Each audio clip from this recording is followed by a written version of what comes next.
네, 반갑습니다 여러분. 조코피TV의 조현일입니다. 자, 이제 2025년도 얼마 남지 않았네요. 오늘 12월 29일인데요. 자, 오늘도 최신판 트레이드 시장 움직임 한번 총정리해 보도록 하겠습니다. 분량이 조금 길 것 같으니까 뭐 샤워하시거나 식사하시거나 본인만의 시간을 보내실 때 들으시면 어떨까 개인적으로 생각을 합니다. 자, 일단 야니스 아데토쿤보 이야기 한번 시작을 해보겠습니다. 현재 트레이드 시장에서 가장 많은 관심을 받고 있는 선수는 뭐 어쩔 수 없이 야니스라고 볼 수 있죠. 자, 그래서 이 야니스 잔류 여부부터 적합한 트레이드 패키지 구성까지 뭐 여러 루머들이 생성되고 있습니다. 클러치 포인트가 얼마 전에 NBA 트레이드 가능성에 대한 엄청나게 긴 기사를 썼더라고요. 그 보도에 따르면 야니스가 갈 수 있는 가장 적합한 팀은 마이애미 히트다. 이런 이야기를 했습니다. 자, 마이애미가 적합한 이유로는 일단 뛰어난 수비 조직력을 가지고 있는 팀입니다. 높은 수비력을 보여주고 있죠. 올 시즌에 마이애미의 페이스가 놀랍게도 전체 1위입니다. 지난 시즌 최근 한 4, 5년 동안 거의 28위, 29위였어요. 가장 느린 팀이었는데 1대 변혁을 가했습니다. 자, 그러면서도 디펜시브 레이팅이 전체 4위예요. 그만큼 팀 수비력이 뛰어난데 이렇게 됐을 때는 이제 30살을 넘긴 야니스에게는 수비 분담이 아무래도 분산될 수밖에 없죠. 팀 시스템이 워낙 좋고 기존의 수비력도 뛰어나기 때문에 물론 야니스가 만약에 마이애미를 간다면 그 반대급부로 떠날 선수에 대한 그런 이 공백까지 계산은 해야겠지만 어쨌든 야니스가 가기 전까지의 팀 가운데 가장 적합한 이유는 마이애미의 팀 시스템과 수비 때문이다. 그렇기 때문에 야니스가 수비에 대한 부담이 분산되면서 더 많은 역할이 가능하다라는 그런 의견입니다. 두 번째는 야니스의 원맨팀 걱정할 필요가 없다는 거죠. 계속 말씀드리지만 야니스를 마이애미가 영입하는 대가로 어떤 선수를 내주느냐에 따라서 팀의 구성 색깔이 완전히 달라지겠지만 일단 에릭 스폴스라 마이애미 감독 같은 경우에는 스타 위주의 운영 스타일과는 거리가 멉니다. 그러니까 예전에 르브론, 그 다음에 드웨인 웨이드, 보쉬가 있었을 때는 논외로 치더라도 그 이후에 항상 마이애미가 좋은 성과를 또 기대 이상의 성과를 냈던 가장 큰 이유는 결국에 에릭 스폴스트라 감독의 확고한 철학과 시스템 덕분이었어요. 그러니까 미러키 시절과 달리 야니스의 부담은 감독의 존재 덕분에 아주 큰 폭으로 줄어들 가능성이 높고요. 또 벤치의 역량, 그러니까 코칭 스태프의 역량 또한 스폴스트라 감독 이 닥 리버스보다는 훨씬 낫죠. 그렇기 때문에 더 좋은 환경이 제공될 수 있다는 겁니다. 세 번째는 이제 마이애미가 변죽 그만 울리고 스타 선수도 영입할 때가 됐습니다. 대형 스타 선수 트레이드 루머의 단골 손님입니다. 가장 큰 이유는 팬 라일리 회장의 성향 때문이에요. 이 팬 라일리 회장은 리그에서 가장 많은 트레이드를 단행한 그런 구단 수뇌부로도 잘 알려져 있습니다. 1990년대 뉴욕에서 마이애미로 넘어갔을 때에도 팬 라일리 회장이 가장 먼저 했던 건 트레이드였어요. 그러면서 알론조 머닝, 팀 하더웨이뿐만 아니라 저말 매시번부터 시작해서 별의별 선수 다 데려왔습니다. 그러니까 트레이드에 늘 열려있던 인물이에요. 자, 그런데 최근 들어서는 실제로 성사된 케이스가 거의 없었죠. 미드 시즌 트레이드, 진짜 앤드루 위긴스, 그 다음에 테리 로지어, 그 정도가 전부였습니다. 근데 이 두 명에게 슈퍼스타라는 칭호는 어울리지 않죠.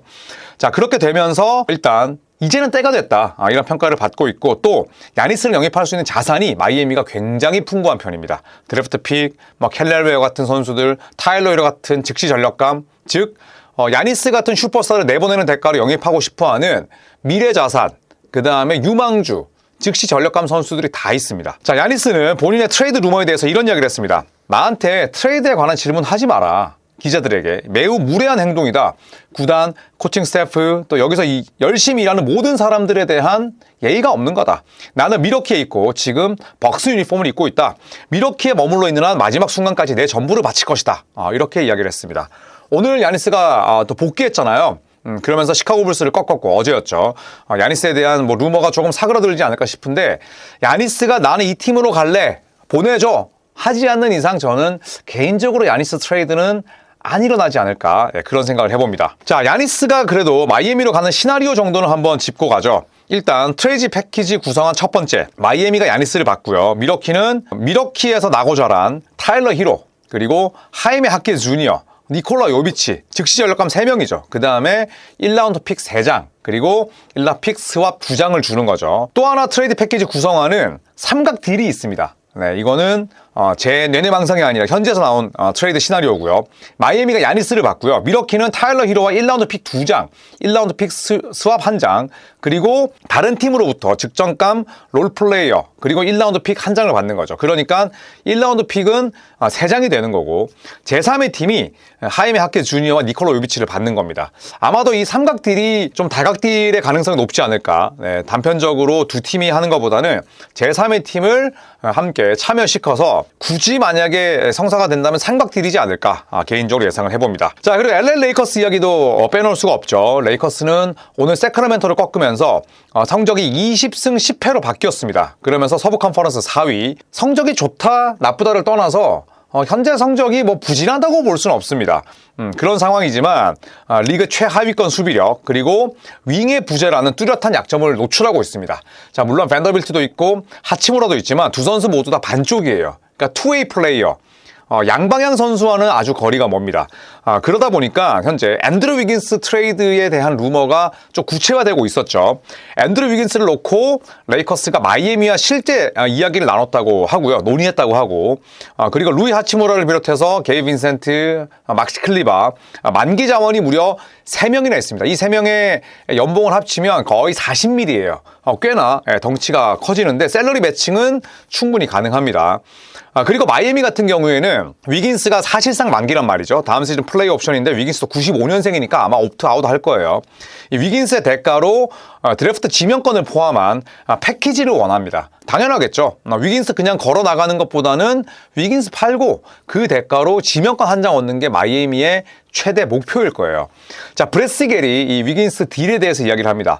마이애미가 위긴스를 트레이드 매물로 내놓지 않겠다는 의사를 전달했다라고 보도를 했고요. 그런데 이 위긴스는 현재 뭐 나름대로 인기가 있습니다. 95년생이니까 뭐 아직도 전성기에 놓여 있고, 네, 그리고 몸값도 그렇게 비싸진 않죠. 레이커스뿐만 아니라 밀워키로부터도 관심을 받고 있다. 이런 루머가 있습니다. 키온 앨리스에 대한 이야기도 있어요. 세크라멘토에서 현재 뭐 마땅한 기회를 많이 받지는 못하고 있습니다. 시겔의 보도에 따르면 레이커스는 세크라멘토 소속의 키온 앨리스 영입도 타진하고 있다. 이렇게 이야기가 나오는데, 자, 키온 앨리스 같은 경우에는 2026년 여름이 비제한 자유계약 선수로 풀리는 시기입니다. 그래서 앨리스에게도 중요한데 몸값이 그렇게 비싸지는 않아요. 그렇기 때문에 레이커스가 앨리스를 위해서 쓸 수 있는 자산을 한 장 정도 태우지 않을까. 1라운드 픽은 어불성설이고 2032년 2라운드 지명권을 태운다면 당연히 POA 디펜더로도 쓸 수 있고 키온 앨리스가 올 시즌에 3점은 좀 떨어져 있지만 슈팅도 되는 선수거든요. 그러니까 빈센트는 계속 골골대고 있고 사이즈가 좀 작은 편이고 POA 디펜더가 없죠. 닉 스미스 주니어는 공격 지향적인 선수입니다. 그렇기 때문에 대가가 그렇게 많이 필요가 없는 상황에서 키온 앨리스는 저는 굉장히 합당하고 좋은 선택이지 않을까 그렇게 생각을 합니다. 또 세크라멘토가 키온 앨리스의 가치를 스스로 떨어뜨려 놨기 때문에 레이커스가 뭐 1라운드 지명권 쓰는 거는 극도로 꺼리지만 2라운드 지명권 먼 미래긴 합니다만 한 장 남아있거든요. 이걸 적재적소에 쓰면 어떨까 개인적으로 또 한번 의견을 내보고요. 자, 그리고 앤서니 데이비스를 빼놓을 수가 없습니다. 자, 앤서니 데이비스 지금 또 개점 휴업 상태입니다. 지난 크리스마스 경기 도중에 사타구니 근육 경련 부상으로 10분 출전하고 아웃됐습니다. 그리고 현재까지 결장하고 있는데 나이가 적지 않죠. 93년생이니까. 그리고 부상 위험도가 대단히 높은 선수입니다. 그럼에도 불구하고 여전히 관심도가 높은 자원으로 분류되고 있죠. 이 AD를 뭐 애틀란타, 디트로이트, 토론토 등등이 관심을 갖고 있다고 하는데 가장 관심을 크게 두고 있는 팀이 바로 애틀란타입니다. 댈러스가 애틀란타에 만약에 앤서니 데이비스를 판다면 그 대가로 원하는 형태의 패키지는 뻔하죠. 자카리 리사셰 같은 유망주, 그 다음에 만기 계약자 1인, 그러니까 셀러리 덤프가 되겠죠. 뭐 포르징기스가 될 수도 있을 거고요. 여기에 당연히 드래프트 픽도 받아와야죠. 애틀란타가 뉴올리언스로부터 픽을 받아왔습니다. 2026년 드래프트 픽인데 비보호예요. 그걸 만약에 준다면 댈러스는 당장 딜을 할 텐데 애틀란타가 뭐 그 드래프트 픽을 주지는 않을 겁니다. 뭐 워낙 금값인 아주 가치가 높은 드래프트 픽이기 때문에 어쨌든 애틀란타는 이 딜에 트레이 영이나 제일런 존스는 포함시키지 않을 것이다. 뭐 제일런 존스는 지금 팔면 뭐 머리에 총 맞았냐라는 그런 이야기를 들을 수밖에 없고 트레이 영도 포함을 시키지 않겠다라는 그런 루머가 있었습니다만 일단 클러치 포인트의 보도에 따르면 AD를 영입하고자 포르징기스의 만기 계약 그리고 미래 자산을 쓰진 않을 것이다라고 또 상반된 그런 보도를 하기도 했었습니다. 자, 그리고 트레이 영이 앤서니 데이비스 딜에 들어가지 않을 것이다, 이런 보도가 있었는데, 하지만 그것과는 별개로 트레이 영을 팔 수도 있다라는 그런 기사도 올라왔습니다. 이 마크 스타인, 굉장히 또 공신력이 있는 인물인데, 이 마크 스타인의 보도에 따르면 애틀란타는 트레이 영을 트레이드할 수도 있다. 그 어느 때보다 이러한 분위기가 형성되어 있다. 다만 트레이드가 일어나지 않고, 그리고 트레이 영이 다음 시즌 때 플레이 옵션이 있거든요. 거의 47밀입니다. 이걸 그대로 행사하면 어떻게 될지 궁금하다, 이런 얘기를 했거든요. 이럴 가능성이 높죠. 왜냐하면 지금 트레이 영은 저점입니다. 나이는 어리지만 지금 부상에서 돌아와서 뭐 골골대는 것까지는 아니지만 그 어느 때보다 볼륨 효율 다 떨어져 있고, 돌아오자마자 지금 애틀란타 6연패거든요. 그렇기 때문에 지금 가치도 저점이라서 팀도 팔기가 애매하고, 또 트레이 영 역시도 이게 옵트인 할지 옵트아웃 할지 굉장히 지금 판단이 잘 안 서는 상황이긴 해요. 그래서 마크 스타인의 이야기대로 트레이드 없이 만약에 트레이 영이 다음 시즌에도 애틀란타 소속으로 플레이어 옵션을 만약에 옵트인 하게 되면 어떻게 될까, 이런 궁금증은 또 생기게 되죠. 그랬을 때는 애틀란타가 트레이 영 빨리 팔아야 돼 라고 또 생각을 할 수도 있는 거죠. 자, 그리고 이 애틀란타는 현재 시카고와도 링크가 돼 있습니다. 클러치 포인트의 보도에 따르면 포르징기스와 미래 드래프트 지명권을 통해서 시카고 불스의 니콜라 부세비치 그리고 코비 화이트를 영입할 가능성이 있다라고 보도를 했는데, 그러고 나서 이제 덧붙이긴 했어요. 물론 아직까지 실제로 오간 이야기는 아니다. 실체가 아직은 없는 이야기이긴 하다, 이렇게 이야기를 했습니다. 포르징기스 만기, 부세비치 만기, 그리고 화이트 만기인데, 애틀란타가 과연 드래프트 지명권까지 써가면서 만기 계약자 2명을 데려올까요?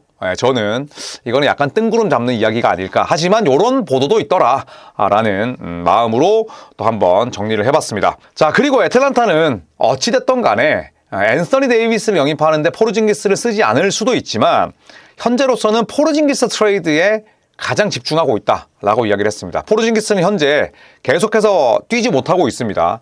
신경계에 지금 문제가 생겼고, 그리고 만기 계약이 30밀이에요. 제법 애틀란타가 지금 샐러리를 워낙 잘 예쁘게 정리를 해놨는데, 만약에 달리고 싶다면 더 달려야죠. 지금 애틀란타 완전히 구렁텅이로 빠져들고 있는데, 근데 전력 보강의 여지를 찾고 싶어하고 향상심이 있다면 포르징기스의 만기 계약을 어떤 식으로든 시즌 도중에 팔려고 할 겁니다. 왜냐하면 그 반대급부로 30밀 전후에 아주 좋은 선수를 영입할 수 있으니까. 그래서 이 부분은 조금 더 애틀란타의 성적과 함께 지켜봐야 할 사안이 아닐까 생각을 합니다. 자, 그리고 NBA에서 7번 우승한 팀이 있습니다. 18번이 보스턴 셀틱스죠. 그리고 17번이 LA 레이커스고, 그리고 그 다음으로 우승 많이 한 팀이 골든 스테이트입니다. 7번. 그리고 그 다음이 바로 시카고 불스죠. 이 7회와 6회 우승에 빛나는 두 콤비 팀들의 이야기도 한번 정리를 해봤습니다. 자, 일단 골든 스테이트입니다. 자, 크리스 헤인즈의 보도에 따르면 이 선수들과 굉장히 좀 친하게 지내는 이 흑인 언론인이에요. 무슨 얘기를 했냐면, 워리어스가 AD를 영입 대상에 포함시켰다. 다만 제시할 수 있는 패키지가 매력적이진 않기 때문에 삼각딜 가능성이 높다, 이렇게 이야기를 했습니다. 만약에 AD를 영입하고자 한다면 지미 버틀러나 드레먼드 그린이 반드시 들어가야 되는데, 직접적으로 댈러스가 버틀러나 그린에 관심이 있을까요? 관심 없겠죠. AD를 내보낸다는 건 어쨌든 미래 자산을 받아와야 하는 건데, 디그린과 버틀러 완전히 해가 되는 인물들이죠. 그렇기 때문에 삼각딜 가능성이 높다라고 지금 크리스 헤인즈가 이야기를 했고요. 이 클러치 포인트에 브렛 시겔은 무슨 얘기를 했냐면, 워리어스가 만약에 AD를 영입한다면 버틀러를 중심으로 한 트레이드 패키지일 것이다, 이렇게 내다봤습니다. 서로 셀러리 매칭이 되기에는 가장 간단하긴 해요. 그 다음에 조나단 쿠민가는 별도의 트레이드 카드로 활용할 가능성이 높다. 쿠민가는 1월 15일 이후에 트레이드가 됩니다. 이제 뭐 한 17일 정도밖에 안 남았어요. 이제 아마 쿠민가에 대한 루머가 모락모락 피어나올 겁니다. 그러니까 AD 트레이드와는 별도로 움직일 것이다 라고 이야기를 한 거고, 그리고 12월까지 트레이드 시장에서 가장 적극적인 팀이 골든스테이트였다. 브루클린 네츠, 뉴올리언스 펠리컨스, 시카고 불스 등 여러 팀들과 트레이드 관련 대화를 나눈 팀이 바로 골든스테이트다, 이렇게 보도를 했었습니다. 그리고 또 하나의 보도가 있었죠. 스테픈 커리, 스티브 커 감독, 조 레이퍼 구단주가 모두 동의하지 않는 한 디그린의 트레이드 가능성은 낮다라고 이야기를 했습니다.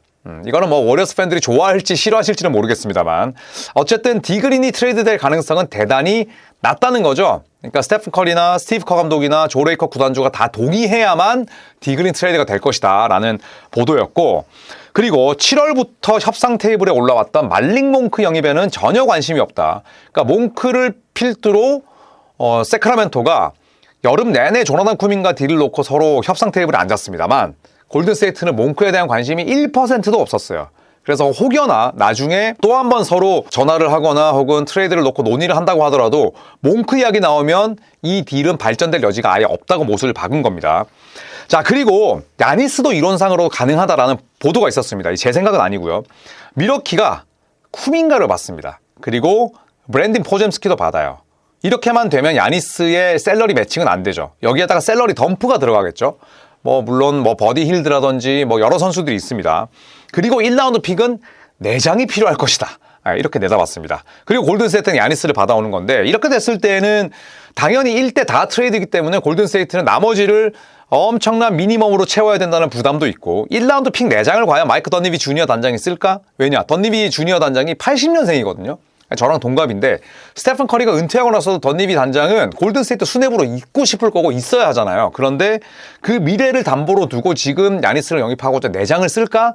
저는 그런 의구심은 있습니다. 가능성은 현저히 떨어진다고 봐요. 자, 그리고 두 번째는 바로 6번 우승에 빛나는, 하지만 90년대 우승이 전부인 시카고 불스입니다. 코비 화이트에 대한 여러 가지 썰이 있죠. 일단 1290만 달러, 그러니까 약 13밀에 달하는 만기 계약이 결국 코비 화이트의 이런 소문을 키우고 있습니다.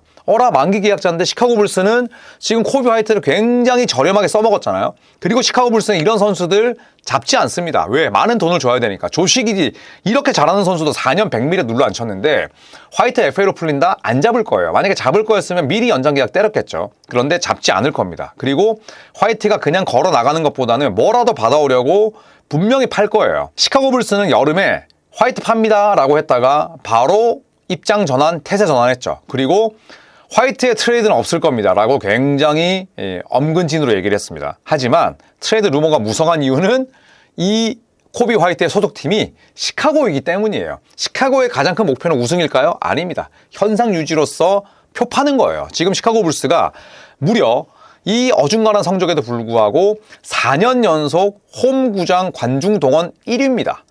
그래서 화이트를 팔고 그 대가로 미래 자산 데려오거나 적당한 트레이드를 해서 계속 현상을 유지하는 게 지금 시카고 불스의 지상 목표예요. 자, 그렇기 때문에 시카고는 화이트를 트레이드하는 대가로 원하는 자산이 명확하다고 밝혔습니다. 바로 비보호 1라운드 픽이에요.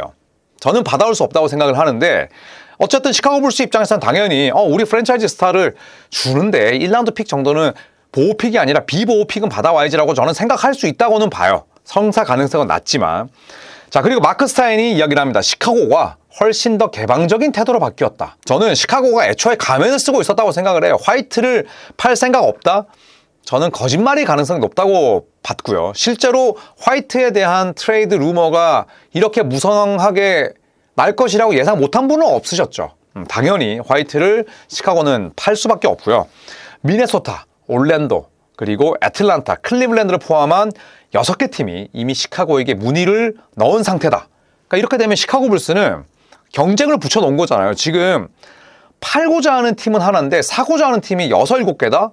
7개다? 이러면 시카고 불스 입장에서는 비교 견적을 낼 수 있잖아요. 그렇기 때문에 저는 시카고가 갑의 입장이 됐다라고 생각을 합니다. 자, 그리고 또 오랜만에 갑의 입장이 된 팀이 있습니다. 바로 일 처리를 시카고 불스만큼이나 못하는 뉴올리언스 펠리컨스가 주인공인데요. 그 가운데에 이 트레이 머피 3세의 인기가 폭발입니다. 물론 허브 존스라는 좋은 선수도 있습니다만 이 트레이 머피 3세의 트레이드 대가로 뉴올리언스는 대놓고 공표했어요. 우리는 데스먼드 베인급의 패키지를 원합니다. 싸게 살 생각하지 마세요. 싸게 살 거면 전화하지 마세요. 데스먼드 베인급의 트레이드 꾸러미를 줄 수 있는 팀만 연락하세요 라고 아예 공표를 해버렸어요. 패키지는 다음과 같습니다. 1라운드 픽 4장. 이 베인이 올랜도로 왔을 때 멤피스에게 올랜도가 1라운드 픽 4장을 줬잖아요. 미켈은 5장이었어요. 그리고 만기 베테랑, 여기에 유망주 하나. 이 패키지 아니면 연락하지 말라는 겁니다. 자, 이렇게 되니까 골든스테이트와 레이커스는 이미 문의를 했습니다. 왜냐하면 골든스테이트와 레이커스만큼 트레이 머피 3세나 허브 존스가 필요한 팀도 많지는 않죠. 이 두 팀은 이미 문의를 했고, 갑자기 또 주요 행선지로 꼽히는 팀이 있습니다. 바로 샌안토니오 스퍼스예요. 샌안토니오 스퍼스 관련해서는 이런 시나리오가 현지에서 나왔습니다. 샌안토니오가 트레이 머피 3세를 받아와요. 일단 샌안토니오는 뭐 줄리안 샴페니가 있긴 합니다만 슛쟁이, 퓨어 슈터가 별로 없습니다. 근데 트레이 머피 3세는 그냥 퓨어 슈터가 아니죠. 일단 수비도 괜찮고 드리블만 치지 않으면 돼요. 사이즈 끝장나고 운동 능력 죽여줍니다. 지금 샌안토니오에 너무너무 잘 맞는 조각이에요. 자, 그렇다면 뉴올리언스는 샌안토니오로부터 뭘 받아올 수 있을까요? 일단 제레미 소엔, 현재 전력 외입니다. 그리고 보컬 리더고 그 다음에 정신적인 리더지만 켈든 존슨. 왜냐? 샐러리를 맞춰야 되니까. 켈든 존슨은 20밀짜리 선수잖아요. 그리고 1라운드 픽 두세 장. 제가 봤을 때 두 장은 어림도 없고요. 최소 3장이라고 보는데 저는 샌안토니오가 가진 자산이 많기 때문에 캐슬과 하퍼는 절대 안 팔죠. 그렇기 때문에 저는 만약에 이 딜로 1라운드 픽 3장으로 뉴올리언스가 오케이 한다면 저는 샌안토니오가 이 딜을 해야 된다고 생각을 합니다. 다만 샌안토니오가 이런 규모의 딜을 많이 하는 그런 팀은 아니라는 게 변수죠. 자, 클러치 포인트의 보도에 따르면 뉴올리언스가 머피 3세, 허브 존스의 대가를 너무 높게 책정한 상태다. 그렇기 때문에 트레이드 데드라인 이후에도 이 두 명은 안 팔리고 못 파는 거죠. 뉴올리언스 소속일 가능성이 높다. 왜냐? 뉴올리언스가 자체적으로 이 두 명에 대한 가치를 너무너무 비싸게 매겼으니까. 이런 보도도 있었습니다. 자, 그리고 브레스겔도 보도합니다. 이번 트레이드 시장에서 가장 많은 문의를 받은 팀은 뉴올리언스다. 그리고 앞으로도 많이 받을 것이다. 이렇게 보도를 했습니다.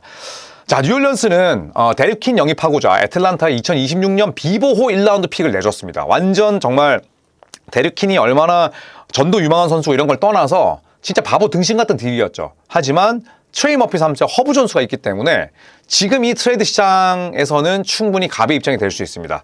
만약에 잃어버린 비보호 1라운드 픽을 가져올 수 있다면 금상첨화지만 또 이 두 명의 가치 설정을 너무 비싸게 매겨놨기 때문에 또 한편으로는 트레이드가 어렵지 않을까 이런 예상도 듭니다. 자, 이상 굉장히 길게 했네요. 최신판 트레이드 시장 움직임을 총정리해봤습니다. 자, 그리고 저희 조코피TV 10차 여행은 46명까지 모았습니다. 네, 그리고 11차 미국 동부로 떠납니다. 뉴욕과 골든스테이트, 워싱턴과 골든스테이트 이 경기는 1층 관람이고요. 네, 그리고 보스턴과 골든스테이트의 맞대결 저희 동부 원정 3연전 제 11차 3월 14일 출발하는 여행이고 인스타 느바겔 이제 인플루언서죠. 이분과 함께 떠나니까요. 많은 관심과 애정과 참여를 부탁드리겠습니다. 고맙습니다.